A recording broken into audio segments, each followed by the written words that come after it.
ഞാനിവിടെ കാണിക്കാൻ പോകുന്നു ഞാൻ എന്തൊക്കെ കൊത്തുപണികളാണ് ഞാൻ ഓഫീസിൽ പോകുമ്പോൾ എൻ്റെ മുഖത്ത് ചെയ്യുന്നത് കേട്ടോ. ആദ്യം തന്നെ ഞാൻ ടോണർ അടിച്ച് കൊടുക്കുന്നുണ്ട്. അതിനുശേഷം ലൈറ്റ് മോയ്സ്ചറൈസറാണ് അപ്ലൈ ചെയ്ത് കൊടുക്കുന്നത് എൻ്റെ ഫേസിൽ, കാരണം ഞാനൊരു കോമ്പിനേഷൻ സ്കിന്നാണ്.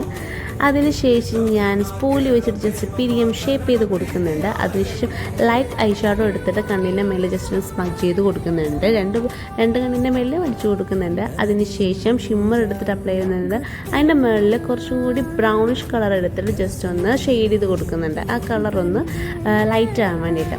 അതിനുശേഷം ഞാൻ കണ്ണെഴുതി കൊടുക്കുന്നുണ്ട്. വാലിട്ട് കണ്ണെഴുതാൻ ഉദ്ദേശിച്ചത്, പക്ഷെ വേണ്ട. മസ്കാര അപ്ലൈ ചെയ്ത് കൊടുക്കുന്നുണ്ട്. അതിനുശേഷം ഞാൻ ഫുള്ളായിട്ട് പൗഡർ പഫ് വെച്ചിട്ട് ഫുള്ള് കവർ ചെയ്ത രീതിയിൽ നോർമൽ ബനാന പൗഡർ ഉപയോഗിച്ചിട്ടാണ് ഞാൻ കവർ ചെയ്തിട്ടുള്ളത്. അതിനുശേഷം ലിപ് ലൈനർ യൂസ് ചെയ്തിട്ട് ലൈറ്റ് ലിപ് ലൈനർ യൂസ് ചെയ്തിട്ട് ഫുള്ള് ലിപ്പ് കവർ ചെയ്യുന്നുണ്ട്. കാരണം ഞാൻ ഇടുന്ന കളർ കുറച്ചും കൂടി ഡാർക്ക് ആയതുകൊണ്ടാണ്. അതിനുശേഷം ഞാൻ നയൻതാര ലിപ് ഹാക്ക് പോലെയാണ് ട്രൈ ചെയ്തിട്ടുള്ളത്, ലിപ്സ്റ്റിക്ക്. അതിനുശേഷം ഞാൻ ഹെയർ സ്റ്റൈലാണ് ചെയ്യുന്നത്. ഹെയർ ഭയങ്കര ഇപ്പം മൊത്തത്തിൽ പോയിരിക്കുന്നത് കൊണ്ട് കാണിക്കാൻ പാടില്ല, അതുകൊണ്ട് ഫുള്ള് പൊട്ടിക്കെട്ടിയ രീതിയിൽ പോണിറ്റെയിലാണ് ഞാൻ കെട്ടിയിട്ടുള്ളത്. അതിനുശേഷം ഞാൻ വാച്ചിട്ട് കൊടുക്കുന്നുണ്ട്. ഇതെനിക്ക് ഒരാളുടെ ഗിഫ്റ്റ് തന്നായിട്ടാ, വളരെ നല്ലത്. എനിക്ക് ഭയങ്കര ചെയ്യുന്നത്, എനിക്ക് ഭയങ്കര ഇഷ്ടമാണ് വാച്ചിട്ട് കൊടുക്കുന്നുണ്ട്. ഒരു ചെറിയ റിങ് ഇട്ട് കൊടുക്കുന്നുണ്ട്. അപ്പോൾ അത്രേ ഉള്ളൂ. ഇതാണ് എൻ്റെ ഫൈനൽ ലുക്ക്.